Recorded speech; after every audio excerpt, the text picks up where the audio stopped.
اور سبھی قریب قریب رکھو، جو سنت و موافق سے فارغ ہو گئے وہ قریب آ جائیں۔ الحمدللہ نحمده ونستعینه ونستغفره ونؤمن به ونتوکل علیہ ونعوذ باللہ من شرور انفسنا ومن سیئات اعمالنا، من یهد اللہ فلا مضل له ومن يضلله فلا هادي له، ونشهد ان لا اله الا الله وحده لا شريك له، ونشهد ان سيدنا ومولانا محمدا عبده ورسوله صلى الله عليه وعلى آله وأصحابه وبارك وسلم تسليما كثيرا كثيرا، أما بعد فأعوذ بالله من الشيطان الرجيم، بسم الله الرحمن الرحيم، والفجر وليال عشر، وقال الله تعالى في موضع آخر، لن ينال الله لحومها ولا دماؤها ولكن يناله التقوى منكم، وقال النبي صلى الله عليه وسلم، سنة أبيكم إبراهيم، قالوا فما لنا فيها يا رسول الله، قال رسول الله صلى الله عليه وسلم، بكل شعرة حسنة، أو كما قال عليه الصلاة والسلام، صدق الله العظيم وصدق رسوله النبي الكريم، رب اشرح لي صدري ويسر لي أمري واحلل عقدة من لساني يفقهوا قولي۔ ایک مرتبہ نبی اکرم صلی اللہ علیہ وسلم پر درود شریف پڑھ لیجیے۔ اللهم صل على محمد وعلى آل محمد كما صليت على إبراهيم وعلى آل إبراهيم إنك حميد مجيد، اللهم بارك على محمد وعلى آل محمد كما باركت على إبراهيم وعلى آل إبراهيم إنك حميد مجيد۔ محترم بزرگوں اور عزیز دوستوں، اللہ تبارک و تعالیٰ کا احسان، اللہ کا فضل اور اللہ کا کرم ہے کہ اللہ تبارک و تعالیٰ نے ہم تمام کو اور پوری امت مسلمہ کو حج کا مہینہ قربانی کے دن نصیب فرمائے۔ آمین۔ اللہ تعالیٰ حاجیوں کے حج کو قبول فرمائے، اور قربانی جو حضرات کر رہے ہیں ان کی قربانیوں کو قبول فرمائے، اور حضرت ابراہیم علیہ السلام کی سنت اور نبی اکرم صلی اللہ علیہ وسلم کی سنت کو ریا سے پاک ہو کر، دکھاوے سے پاک ہو کر، شہرت نام و نمود سے پاک ہو کر خالص اللہ کے لیے للہیت کے ساتھ کرنے کی پوری امت مسلمہ کو توفیق نصیب فرمائے۔ یوں تو رمضان المبارک کا مہینہ آیا بھی گیا بھی چلا بھی گیا، اور الحمدللہ پوری امت مسلمہ شروع رمضان سے لے کر آخری رمضان کے کچھ نہ کچھ دنوں کی قدر کر لیتی ہے۔ بہت سارے بندے ہوتے ہیں جو روزہ تلاوت قرآن کے ذریعے پورے رمضان کی قدر کرتے ہیں، اور اس کے اندر جو جو عمل کرنا چاہیے 100% کر لیتے ہیں، اور امت کا بعض طبقہ وہ ہے جو عشرے کے تعلق سے 15-20 دن کے تعلق سے کچھ نہ کچھ رمضان المبارک کی قدر کر لیتے ہیں، کیونکہ رمضان کے آتے ہی مسجدوں کی طرف مسلمانوں کا رخ ہو جاتا ہے، باتیں سننے ملتی ہیں، قرآن مجید پڑھنے اور سننے ملتا ہے، نمازوں کی پابندی ہوتی ہے۔ تو شاید امت یہ سمجھتی ہے کہ رمضان ہی کا مہینہ، رمضان کا پہلا عشرہ، دوسرا اور آخری عشرہ ہی یہ دن ہے، قدر کرنے کے دن ہیں۔ لیکن اگر احادیث کو دیکھا جائے، قرآن مجید کو پڑھا جائے، اس کی تفسیر کو سمجھا جائے، تو بے شک رمضان کے دن قدر کرنے کے دن ہیں۔ رمضان کے علاوہ رمضان کو چھوڑ کر باقی دنوں میں بھی کچھ دن ایسے اللہ تعالیٰ نے بنائے کہ ان کی قدر کرنا، ان میں اعمال صالحہ کرنا، گناہوں سے بچنا، گویا رمضان کے برابری اور رمضان کی فضیلت سے زیادہ تو نہیں، لیکن رمضان کی فضیلت کے مقابلے میں ان کا درجہ، ان کا اجر و ثواب کم بھی نہیں ہے۔ اب یہ کون سا مہینہ شروع ہو چکا ہے؟ ذی الحجہ۔ کیا تاریخ ہے؟ 3 میں، اس میں غلط دکھا رہے، اصل آج تاریخ ہے 4۔ اب اس کے تعلق سے عید کا دن کون سا آتا ہے؟ 7 تاریخ کو عید کیا، 10 ذی الحجہ کو عید کی، تو آج 4 تاریخ سے کتنے دن باقی؟ 6 دن۔ کس دن عید؟ جمعرات کے دن عید ہوگی۔ اللہ عید کو ہم لوگوں کو صحیح معنی میں ادا کرنے کی توفیق نصیب فرمائے۔ ذی الحجہ کا مہینہ، حج کا مہینہ، قربانی کا مہینہ، نبی اکرم صلی اللہ علیہ وسلم کی یادوں کو تازہ کرنے کا مہینہ، حضرت ابراہیم، حضرت اسماعیل علیہم السلام، ان کے خاندانوں کی قربانیوں کو، ان کی سنتوں کو یاد کرنے کا مہینہ ہے۔ بہت ساری عبادتیں اس مہینے میں ہیں۔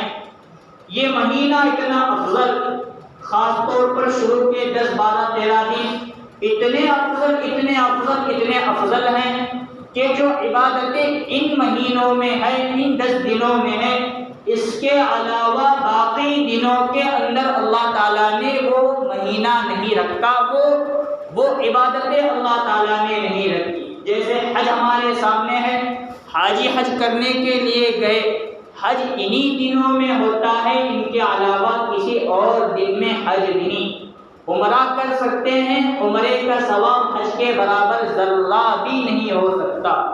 قربانی انہی دنوں کی خاص عبادت ہے، ان دنوں کے علاوہ قربانی کسی اور دن، کسی اور مہینے میں ہو نہیں سکتی۔ کریں گے تو اس کا ثواب جتنا اس دنوں میں ملتا ہے نہیں ملتا۔ یا قربانی واجب باقی دنوں میں کریں گے، کرنے کا حکم بھی نہیں، وہ نفلی شمار ہو جائے گی۔ اور ذی الحجہ کا مہینہ، یہ خاص 10 دن اتنے اہم اور اتنی بڑی فضیلت والے ہیں کہ قرآن مجید میں اللہ تبارک و تعالیٰ نے قسم کھا کر فرمایا والفجر ولیال عشر، قسم ہے فجر کی، ولیال عشر، اور 10 راتوں کی۔ علماء تفسیر مفسرین فرماتے ہیں کہ اللہ تعالیٰ جو فجر کی قسم کھا رہے ہیں، اس سے عید کے دن 10ویں ذی الحجہ کی فجر کی قسم اللہ تعالیٰ نے کھائی، اور ذی الحجہ کے شروع کے جو راتیں آ رہی ہیں ولیال عشر، اور 10 راتوں کی قسم اللہ تبارک و تعالیٰ کھا رہے ہیں۔ جب اللہ تعالیٰ ان 10 دنوں کی اور فجر کے دن کی قسم کھا رہے ہیں تو ان دنوں کی فضیلت بہت بہت بہت بہت بڑھتی چلی جاتی ہے۔ جب فضیلت کے دن، مبارک دن، برکت والے دن ہیں، تو اس میں آج امت مسلمہ رمضان کی تو قدر کر لیتی ہے، ان دنوں کی قدر کرنے کے لیے تیار نہیں، مسجدوں کو آباد کرنے کے لیے تیار نہیں، اعمال صالحہ زیادہ سے زیادہ کرنے کے لیے تیار نہیں، قرآن مجید کی تلاوت کرنے کے لیے تیار نہیں، اور گناہوں سے بچنے کے لیے تیار نہیں۔ یہ جو دن ہوتے ہیں، ان دنوں کے اندر اللہ تعالیٰ نیکی کا بھاؤ بڑھا دیتے ہیں، اس کی قیمت بڑھا دیتے ہیں، اور انہی دنوں میں گناہ کریں گے تو اس کا عذاب اور وبا بھی اللہ تعالیٰ اس کو بھی بڑھا کر رکھ دیتے ہیں۔ تو ان دنوں کے اندر خاص طور پر پوری امت مسلمہ کو اپنے گناہوں سے توبہ کرتے ہوئے اللہ تعالیٰ سے معافی مانگنا چاہیے۔ نیک اعمال تو نہیں کر رہے، گناہوں سے بچنے کی کوشش کرے، گناہوں سے بچنے کے ساتھ ساتھ اللہ تعالیٰ سے استغفار کرے، معافی طلب کرے، اور اللہ تعالیٰ کے دربار میں کھڑے ہو کر سچی پکی توبہ کر لے، اے اللہ جو گناہ ہم کر رہے ہیں اور جو گناہ ہم نے کیے ہمیں معاف فرما، ہماری بخشش فرما، ہمارے گناہوں کو معاف فرما دے۔ جب گناہ بڑھتے چلے جاتے ہیں، بڑھتے چلے جاتے ہیں، بڑھتے چلے جاتے ہیں، تو ان گناہوں پر توبہ کے نہ کرنے کی وجہ سے، گناہوں سے نہ بچنے کی وجہ سے اللہ تعالیٰ برسات کے موسم میں بھی بارش کو روک دیتے ہیں۔ جون کا مہینہ شروع بھی اور ختم بھی ہوا، اور جون کا مہینہ شاید شروع ہونے کے 8 دن وغیرہ کے بعد برسات بہت تیزی کے ساتھ شروع ہوتی ہے۔ اب ہمارے گناہ اتنے بڑھ گئے کہ اللہ تعالیٰ ناراض ہو گئے۔ ان دنوں کے اندر بھی ہم گناہ کر رہے ہیں ذی الحجہ کے مہینے میں، اور توبہ کی توفیق بھی نہیں ہو رہی۔ بارش کا ایک قطرہ بھی آسمان سے اللہ تعالیٰ برسانے کے لیے تیار نہیں۔ بات صحیح؟ جانور ترس رہے ہیں، ہماری کھیتیاں ترس رہی ہیں، اور جو ندیاں ہیں وہ مکمل سوکھ چکی ہیں۔ چند دن اگر اسی حالت میں ہم گناہوں سے توبہ نہ کریں، استغفار نہ کریں، مکمل پانی سوکھ جائے گا، انسان بھی ترسیں گے، جانور بھی ترسیں گے، اور کیا کچھ نہیں آج ہو رہا۔ جو ندیوں کے کنارے کھیتیاں ہیں وہ کھیتیاں بھی آج کل سوکھ رہی ہیں، باقی ادھر ادھر کی کھیتیوں کے تو کیا حال۔ یہ ہمارے گناہوں سے توبہ نہ کرنے کا نتیجہ ہے۔ اب تو یہ ہے کہ روز کر اللہ تعالیٰ کے سامنے گڑ گڑا کر ہم توبہ کریں، گناہوں سے معافی مانگے۔ اور ذی الحجہ کی خصوصیت تو یہ ہے کہ ان دنوں میں ذرہ برابر کوئی بھی گناہ نہ کرے، کیونکہ ان دنوں کی قسمیں اللہ تبارک و تعالیٰ نے قسمیں کھائی، قسمیں اٹھائی، تو اس کی فضیلت بہت بڑھ جاتی ہے۔ اور قرآن مجید میں اللہ تعالیٰ نے 10 راتوں کی قسم کھائی، مطلب یہ کہ رات کی قسم آ گئی تو دن میں کچھ نہیں کرنا، رات کی قسم کھا رہے ہیں تو اس کے ساتھ دن بھی آ ہی جاتے ہیں۔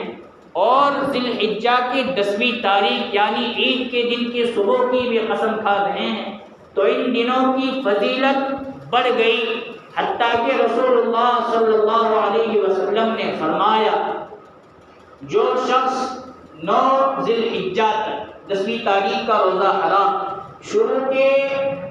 ذی الحجہ کے شروع کے 10 دنوں کے 9 دنوں کے روزے رکھے، جس کے اندر جس کی طاقت ہے 9 رکھ سکتے ہیں تو بہت اچھا، ورنہ 1 رکھے 2 رکھے، ذی الحجہ کے 1 دن کا روزہ 1 سال کے روزوں کے برابر ہو جاتا ہے۔ کتنے؟ 1 سال۔ یہ معمولی فضیلت نہیں، معمولی اجر و ثواب نہیں۔ ان دنوں میں 1 روزہ رکھنا 1 سال کے روزوں کا ثواب اللہ تعالیٰ نصیب فرماتے ہیں۔ ان دنوں کی راتوں کو جاگنا، عبادت کرنا، شب قدر کے برابر اجر و ثواب اللہ تعالیٰ نصیب فرماتے۔ رمضان میں شب قدر کتنے لوگوں کو ملتی ہے نہیں ملتی اس کی گارنٹی ہم لوگ بتا نہیں سکتے، لیکن ان راتوں کی فضیلت اتنی بڑی ہو گئی، رسول اللہ نے فرمایا ان راتوں میں عبادت کرنا گویا شب قدر میں عبادت کرنے کے برابر ثواب مل گیا۔ اللہ دینے کے لیے آئے ہیں اور ہم اپنی جھولی لے کر اللہ کے سامنے آنے کے لیے تیار نہیں۔ قرآن سے دور، مسجدوں سے دور، علماء سے دور، بیانات سے دور، دینی مجالس سے ہم لوگ دور دور دور دور دور ہوتے چلے جا رہے ہیں۔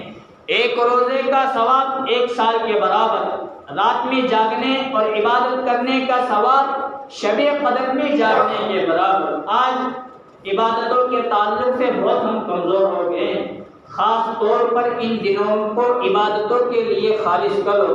اگر ہم پوری رات نہیں جاگ سکتے تو آج مسجد میں بیٹھ کر ہم اللہ سے یہ عہد کر لیں، عشاء کی نماز باجماعت پڑھیں گے، آگے پیچھے کی سنتیں بھی، اور اسی طرح صبح کی نماز باجماعت پڑھیں گے سنتوں کے ساتھ۔ آدھی رات کا ثواب اللہ تعالیٰ نصیب فرماتے ہیں۔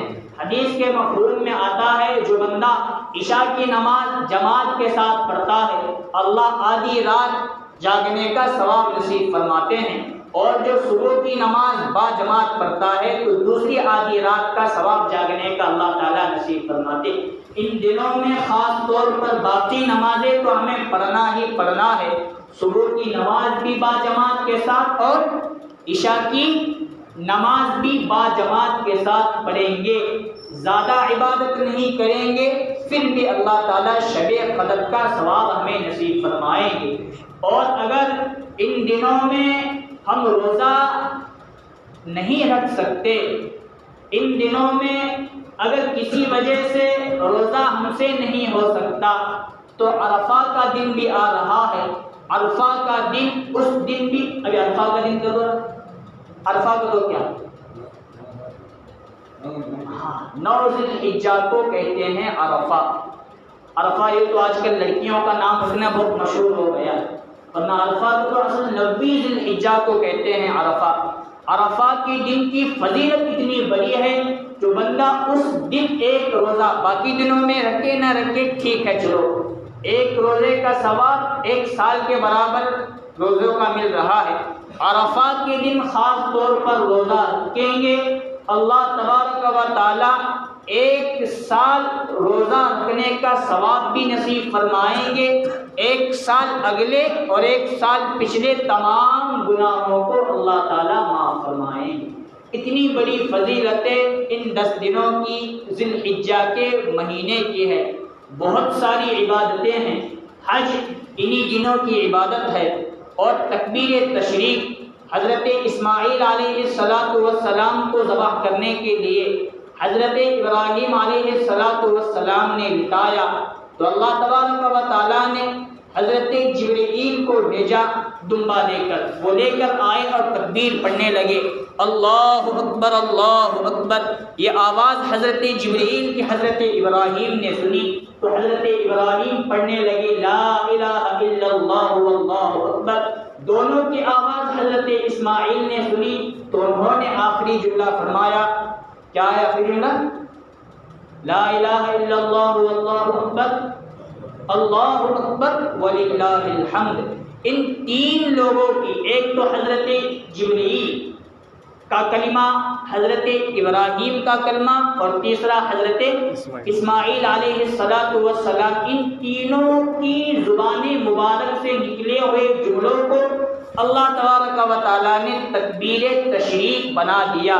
ان دنوں کی خاص طور پر عبادت تکبیر تشریق ہر فرض نماز کے بعد پڑھنا واجب اور ضروری، ہر فرض نماز کے بعد پڑھنا واجب اور ضروری، مرد کے لیے بھی ضروری اور عورتوں کے لیے بھی ضروری، 1 مرتبہ پڑھنا۔ اب میرے ساتھ پڑھ لو، اللہ اکبر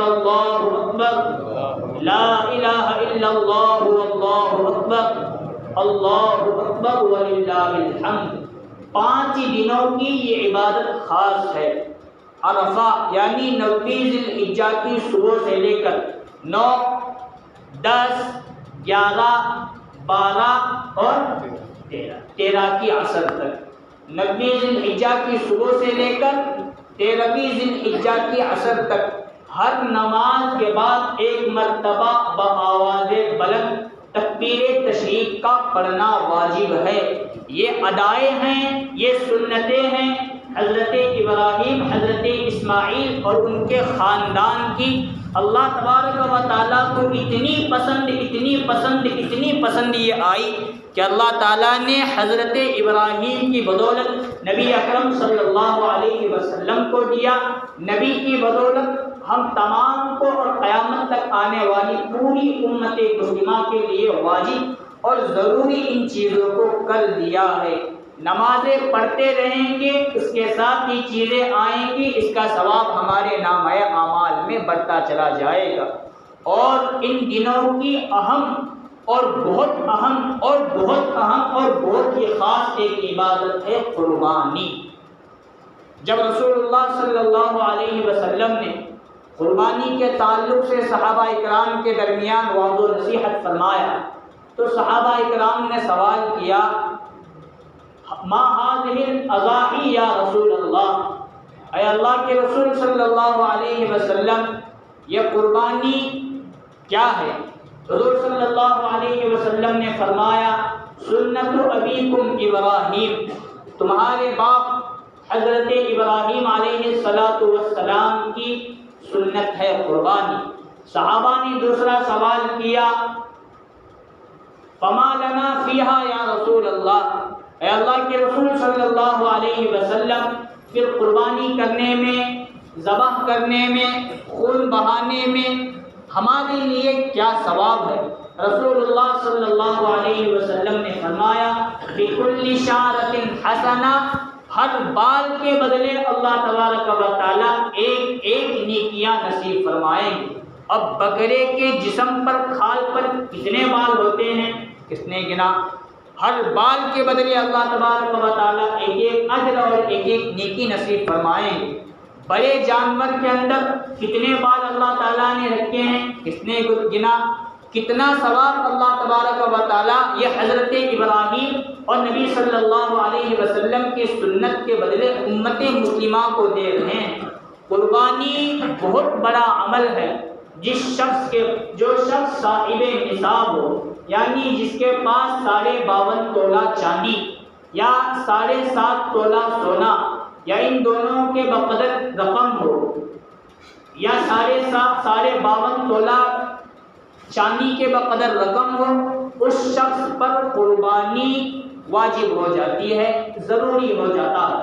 اور جو قربانی کے واجب ہونے کے بعد بھی قربانی نہیں کرتا، رسول اللہ صلی اللہ علیہ وسلم فرماتے ہیں فَلَا يَقْرَبَنَّ مُصَلَّانَا، وہ میرے عیدگاہ آنے کا نہیں، میرے عیدگاہ کے قریب بھی نہیں آنا۔ یعنی حضور صلی اللہ علیہ وسلم اس پر لعنت کر رہے ہیں اور اسے پھٹکار رہے ہیں اور اپنی امت سے اسے نکال رہے ہیں۔ اور جہاں مسلمانوں کا عام مجمع شکرانے کی نماز، عید کی نماز پڑھنے کے لیے گیا ہوا ہے، وہاں حضور صلی اللہ علیہ وسلم جس پر قربانی واجب ہے پھر نہیں کر رہا، اسے عیدگاہ آنے کی اجازت نہیں دے رہے، اور آ بھی رہا ہے تو اسے باہر سے باہر کا باہر نکال رہے ہیں۔ یہ فضیلتیں، یہ وعیدیں ہم لوگوں کے لیے کم ہیں کہ اتنی بڑی فضیلت اور اتنی بڑی وعید رسول اللہ صلی اللہ علیہ وسلم کی۔ قربانی کے خاص دن 3 ہوتے ہیں، 10ویں ذی الحجہ یعنی عید کا دن، پھر 11ویں تاریخ، پھر 12ویں تاریخ۔ کسی شخص کے پاس عید کے دن تک مال نہیں تھا، لیکن اللہ کا کرنا ہوا دوسرے 2 دنوں کے اندر مال آیا۔ اب مسلمان ہونا، عاقل ہونا، بالغ ہونا اور صاحبی نصاب یعنی 52.5 تولہ چاندی اور 7.5 تولہ سونا، اتنی رقم آ گئی۔ زکوٰۃ کے لیے سال کا مکمل ہونا ضروری، بعد میں زکوٰۃ فرض ہوتی ہے، اس کے لیے سال کا مکمل ہونا ضروری نہیں۔ عید کے شروع کے 2 دن مال نہیں تھا، آخری دن سورج کے غروب ہونے سے پہلے مال آیا، اب بھی قربانی واجب۔ قربانی نہیں کرے گا امت کا بدبخت شخص ہوگا، اور حضور کی اس کے لیے بد دعا میرے عیدگاہ کے قریب بھی نہیں آنا۔ اب یہ تو فضیلتیں بار بار سنتے ہیں، بار بار مسئلہ بیان کیا جاتا ہے، بات سمجھ میں آنے کے لیے تیار نہیں۔ ہم جو مسئلے بیان کر رہے ہیں یا ہم انگلش میں بول رہے ہیں یا عربی میں پھر بھی ایک لوگ مسئلہ یہ پوچھتے ہیں، مولانا گزشتہ سال میں ہمارے مرحوم ابا کے نام پر کریا، اس مرتبہ بکرا لے سو ہے، حصہ لے سو ہے، اماں کے نام پر کر دوں اور کماتا ہے انہیں، اور پیسہ اس کے پاس، بینک میں جمع اس کے پاس، سب چیز اس کے پاس، پھر بھی کیا سوال؟ پہلے ابا کے نام پر کرایا تھا، اب اماں کے نام پر کر دوں، پہلے بڑے بیٹے کے نام پر کرایا تھا، اب چھوٹے بیٹے کے نام پر کر دوں، ان پر کرایا تو کیا کرنے والا؟ ان کو تو ثواب ملے گا انشاءاللہ، نہ کرنے کا گناہ تجھے ہے اور رسول اللہ صلی اللہ علیہ وسلم کی بد دعا کا مستحق۔ اب مرحومین کے لیے کرنا نہ کرنا یہ ضروری نہیں، کریں گے تو بہت اچھا، ان کو بھی ثواب پہنچے گا، لیکن جس کے پاس مال ہے، جو میں نے نصاب بیان کیا، سب سے پہلے اس پر قربانی واجب ضروری۔ اپنے کو چھوڑ کر دوسروں کے بارے میں کرے گا، خود گنہگار ہوگا، دوسرے کو ثواب ملے گا۔ اب علماء بیان فرماتے ہیں مرحومین کے نام سے اپنا حصہ بھی ہے اور دوسرا حصہ بھی لے کر مرحومین کے نام سے کرے، اور اللہ تعالیٰ نے مال دیا، وسعت دی ہے تو رسول اللہ صلی اللہ علیہ وسلم کے نام پر کرے، ورنہ حضور کا معمول ہمیشہ پوری زندگی یہ رہا، 2 بکرے حضور ذبح کیا کرتے تھے، ایک اپنی طرف سے اور ایک پوری امت کے نام سے۔ امت کو اس وقت بھی حضور نے نہیں بھولا، تو امت کو چاہیے اپنے نبی کے کہ ان احسانات کو قربانی کے موقع پر بھی نہ بھولیں۔ 3000 4000 5000 حصے کے لیے دینے میں کوئی بڑی بات نہیں، معمول ایسے ہی تمباکو گٹکا ماوا پانی ادھر ادھر میں خرچ ہوتے ہیں، حضور صلی اللہ علیہ وسلم کے نام پر بھی ایک حصہ دیں گے، ان کے نام سے قربانی کریں گے، اور زیادہ ہم رسول اللہ صلی اللہ علیہ وسلم سے قریب ہوتے چلے جائیں۔ علماء بیان فرماتے ہیں اپنے نام پر قربانی واجب ہے تو اپنے نام سے قربانی کرے، اس کا ثواب تمہیں بھی ملے گا۔ اب نیت ساتھ ساتھ یہ کر لے اس کا ثواب میرے محرومین کو پہنچے۔ اللہ تعالیٰ ایسے بخیل نہیں ہیں کہ قربانی کا ثواب فقط تجھ تک تو محدود رکھیں گے، محرومین کو نہیں پہنچائیں گے۔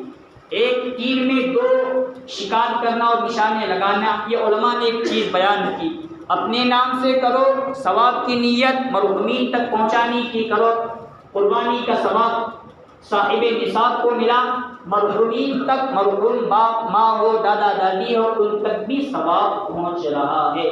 قربانی کرنا واجب ضروری ہے، جو نہیں کرے گا اللہ تبارک و تعالیٰ کے دربار میں بڑا بدبخت شمار ہوگا، اور رسول اللہ صلی اللہ علیہ وسلم کے یہاں اللہ تبارک و تعالیٰ کے یہاں وہ گنہگار شمار کیا جائے گا۔ قربانی حضرت ابراہیم کی سنت، رسول اللہ صلی اللہ علیہ وسلم کی سنت، بہت چیزیں ہم لوگوں کو اس کے تعلق سے سننے ملتی ہیں، سنانے میں ملتی ہیں۔ ہاں عمل کرنے کی ضرورت ہے، وہ عمل ہم کرنے کی ٹھان لیں۔ باتیں بہت ہیں، واقعات بہت ہیں، وقت مختصر ہے۔ قربانی کے تعلق سے آخر میں ہم بہت ساری غلطیاں یہ کرتے ہیں، قربانی کا جانور کھلے عام ذبح کرنے کی کوشش کرتے ہیں، اس کی وجہ سے دوسروں کو تکلیف، پھر ہنگامہ، پھر واویلا مچایا جاتا ہے۔ چھپ کر اپنی قربانی کرے، اس کا خون نالیوں میں، گٹر میں ادھر ادھر نہ پھینکے، جمع کر کے کسی درخت وغیرہ میں، کھیت وغیرہ میں گاڑ دے، اور اس کا پیٹ کے اندر جو گندگی ہوتی ہے وہ بھی ہم مسلمان گندی قوم آج کل شمار ہو رہی ہے۔ پانی اتنا گلیوں میں گر رہا ہے، پھر بھی ہمارے مسلمانوں کی گلیاں سب سے زیادہ گندے اور ناپاک ہو رہے ہیں۔ اب یہ مسلمانوں نے اپنی شان چھوڑ دی، غیروں نے اس کو اختیار کیا۔ قربانی کے تعلق سے جو گندگی ہے اسے اچھی طرح پیک کر کے کسی نالے وغیرہ میں، اپنے کھیت وغیرہ میں پھینک کر آئے یا گاڑ کر آئے۔ نالیوں میں، گٹر کے اندر پھینکنا اچھا نہیں، اس سے بدبو پھیلتی ہے، بیماریاں پھیلتی ہیں، ہڈیاں وغیرہ بھی ادھر ادھر ہم چھوڑ دیتے ہیں، گرا دیتے ہیں۔ احتیاط برتیں، اور احتیاط کی بات یہ کہ قربانی جو ہم کرتے ہیں پھر اس کے 3 حصے بناتے ہیں کہ نہیں؟ اب 3 حصے بنانا کوئی ضروری نہیں، 3 حصے بنانا کوئی ضروری نہیں، بنائیں گے تو بہت اچھا ہے۔ پورا بکرا اور پورا جانور خود بھی کھا سکتے ہیں اور پورا کا پورا تقسیم بھی کر سکتے ہیں، تقسیم کرنا کوئی ضروری نہیں۔ وہ ایک مجھے میسج چھوڑا، گزشتہ عید کے دن میں بیان کیا، تو وہ پورا رکھنا بھی ضروری نہیں، پورا تقسیم بھی کرنا ضروری نہیں، 3 حصے بھی بنانا ضروری نہیں۔ بنائیں گے تو بہت اچھا، ایک حصہ اپنے لیے رکھنا، ایک غریبوں میں تقسیم کرنا، اور ایک اپنے رشتہ داروں میں۔ اب ایک مجھے واٹس ایپ پر ایک میسج چھوڑا، اس کے اندر ایک حکایت بیان کی تھی کہ ابھی سمجھو ایک سمبا کا ہی کوئی ساتھی ہوگا، انہیں خواب دے گئے تھے محرم کے مہینے میں سب بکرے جنت میں چل پھر رہے ہیں، میرا بکرا جنت میں چلنے لگے۔ اب انہیں بکرے سے پوچھا، درخت کے نیچے جنت میں بیٹھا، تو کیوں نہیں چلا؟ تو انہیں بولا بقرعید ہو تو محرم کا مہینہ آیا، حضرت حسین نے اپنی قربانی دے اور تم نے قربانی ابھی دیا نہیں، ایک پایا اپنے فریج کے اندر تو رکھے، وہ مجھ تک پہنچا نہیں، ورنہ وہ بھی 4 پیر ہو تو میں دوسرے بکروں کے ساتھ ان کی قربانی قبول ہوئی تھی۔ ایسی حکایتیں رکھے تو پورا فریج میں رکھتے ہیں کہ وہ سال بھر بھی ختم ہوتا نہیں، تھوڑا بہت رکھ کر کے تقسیم بھی کر سکتے ہیں، پورا بھی تقسیم کرتے ہیں، اور کنبہ خاندان اتنا بڑا ہے کہ بڑا جانور بھی بس نہیں آتا تو خود بھی استعمال کر سکتے ہیں۔ پورا رکھنا، پورا تقسیم کرنا ضروری چیز نہیں ہے۔ ہاں بہت سارے لوگ ایسے ہیں جن کے یہاں قربانیاں نہیں ہوتی، ان تک گوشت اپنا سامان پہنچاؤ۔ اب ہمارے یہاں کا رسم و رواج یہ ہے بچوں کو، بچیوں کو، پھر عورتوں کو پرات میں دے کر بھیجتے ہیں، 2-3 پیس، 2-3 ڈنڈیاں، زیادہ نہیں۔ زیادہ دے تو سب کو کہاں سے دینے کا، اب سب کو دینا ہے۔ 100 لوگوں کو 2-2 ڈنڈیاں دینے سے بہتر ہے گوشت آدھا کلو، پونا 1-1 کلو 10 گھروں میں تقسیم کرو، انشاءاللہ اس کا ثواب زیادہ ملے گا۔ اور اب مسلمان سمجھ چکے ہیں اس بات کو کہ ایسے وقت پھرنا، ادھر ادھر گھومنا اچھی چیز نہیں۔ ہاں بانٹنے کی اور تقسیم کرنے کی بہت ضرورت پیش آتی ہے، تو گھر کا بڑا فرد، مرد لڑکا پہنچ کر تقسیم کرے۔ حالات خراب ہیں، ادھر ادھر لڑکیوں کو بھیجنا، مستورات کو بھیجنا اچھا نہیں، زیادہ سے زیادہ تقسیم کرنے کی کوشش کرے۔ قربانی کے تعلق سے جو باتیں بیان کی گئی سب عمل کریں گے انشاءاللہ تعالی۔ انشاءاللہ اللہ تبارک و تعالی ہم لوگوں کو عمل کی توفیق نصیب فرمائے۔ گزشتہ رمضان کی عید کے موقع پر بھی میں نے ایک تنبیہ کی تھی اور اس کے بارے میں ایک بات بتائی تھی کہ عید کے دن کی اہم سنت آج مسلمان چھوڑ رہے ہیں۔ وہ سنت یہ ہے کہ جامع مسجد کے، ہماری مسجد کے سامنے پورا گاؤں جمع ہونا، سب جمع ہونے کے ساتھ ساتھ عیدگاہ کو جانا۔ اب گاڑیاں آ گئی، کچھ بزرگ وغیرہ ہیں وہ گاڑیوں سے نکل، سب اس بات کا خیال رکھے کہ 7:30 بجے یہاں مسجد کے سامنے جمع ہونا، پھر ہم اپنی عیدگاہ کو سب ساتھی فکر کریں گے۔ عید کی نماز جماعت 8:15 بجے انشاءاللہ کھڑی رہے گی، آگے پیچھے کسی کا بھی انتظار نہیں ہوگا۔ بات صحیح؟ بیان 7:45 کو شروع ہوگا اور 8:15 سے پہلے ختم، اور عید کی نماز کھڑی رہے گی۔ جلد سے جلد کرنے کی کوشش کرے، اور نوجوانوں کے کندھوں پر یہ ذمہ داری آتی ہے، گلیوں میں پہلے خود جلدی فارغ ہو، نہا دھو کر لوگوں کو جمع کر کے مسجد کے سامنے لائے، پھر ایک جان ہو کر اتحاد کے ساتھ ایک ہو کر سب عیدگاہ نکلنے کی کوشش کریں گے۔ سب ساتھی فکر کریں کہ جوانوں کی ذمہ داری۔ وہاں الاس میں ایک مرتبہ دعوت میں گیا، یہاں سے ہمارے نوجوان بن بلائے مہمان وہاں پہنچے تھے۔